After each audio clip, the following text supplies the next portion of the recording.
Bonjour Bana Congo, bienvenue dans la rubrique Nabiso, sauf imprévu. N'est-ce pas Kibino, Tokobanda, pour présenter Bino, ba mini biographie, il y a un politicien congolais, pour voyer Bango Malamu, ceux qui vont voter Bango, voyer vraiment, Baoutawapi, Basalanini, pour Bakoma, Bisiko, Bazali. Lelo Toponi, Etienne Tshisekedi Wamundema, Oyo Tokomeka, na mini biographie na biso ko betela bino mwa lisolo muke. Etienne Tshisekedi Wamulumba abotami le 14 décembre 1932 na ville ya Lulwabourg na ntango wana oyo lelo tobengi Kananga. Ntango asali betude na ye na kati ya Kasai, aye koya na université ya Lovagnon na mbula 1961 a décroché diplôme na ye ya droit.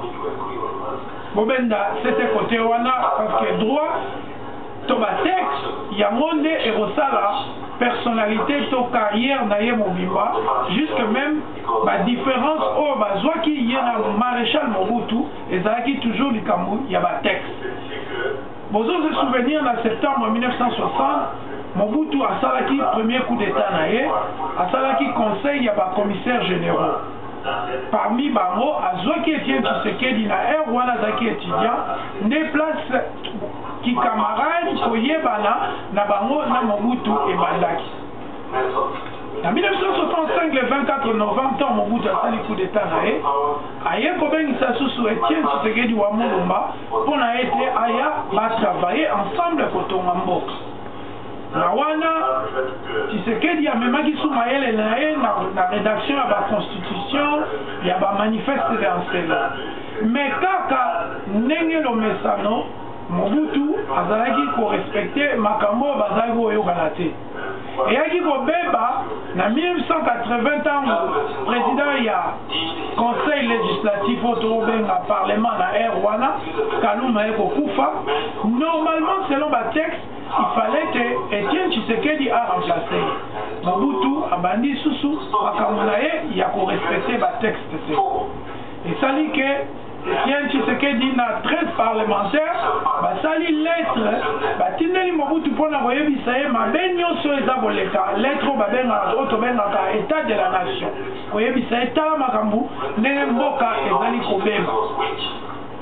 Mais Mobutu amoni mabe amoni lokola Tshisekedi abaluki ye abandi kokangisa bango ko reléguer ye na village ko beta ye ko torturer vraiment a passé bataille ya mabe si na chute ya mur à Berlin en 1989 où il s'allie que mouvement il y a la démocratie et pour forcer Mobutu le 24 avril à instaurer démocratie na kati ya Congo.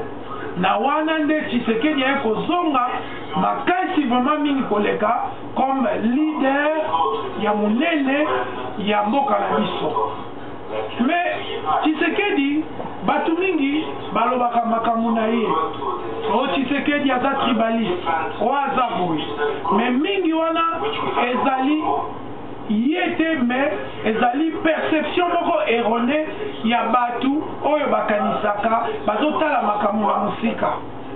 Tshisekedi atravaillaka na batu nyonso Baremi Massamba bazali balubate atravaillaka na bavalate mubake baza balubate mingi kutu bazala yide veselo bazala bango balubate. Donc ezali biloko oyo esengeli batu bayeba pona koyeba soki okovote nani to kosupporte nani. Lisusu tokoki koyeba mpona Tshisekedi azali mutu ya respecte alingi azosala lutte non violente engoloba te ke alembalemba te ye nyonso ya mabe akoloba ngo na monoko mais akosimba nde munduki te yango wana bozomona alobaka verité abombaka eloko te azosala violence verbale akoloba nyonso na polele. Mais baoyo par exemple bazokanisa ke soki ozosala lutte non violente olobaka non eza ndenge wana te. Tshisekedi azali koprone mpona respect ya constitution, respect ya batexte ke mboka na biso le seul pouvoir est dans le pouvoir de la loi. Tout dans la régie, na mibeko. Yango nde etumba na ye oya bundaka mbula na mbula yango wana. Nakanisa mingi ya koloba pona ye ezali. Mais topesi bino mwa mini biographie nene tolobi na rubrique na biso sauf imprévu pour beaucoup koyeba malembe bakonzi na bino bazali banani bauta wapi pour ba problème ezoko bima mingi bilobela ezoko bima mingi mais vérité ezali kobombala yango pona lelo tosuki wana Etienne Tshisekedi wa Mulumba boyebi esiko malamu soki bozala mituna bokomela biso na Facebook na biso to na email na biso tokotindela bino ba plus ample information ya biographie na ye. Jusqu'à la prochaine émission botikala malamu tokutani na émission ekoya na mokonzi mosusu ya mboka na biso. Bye bye.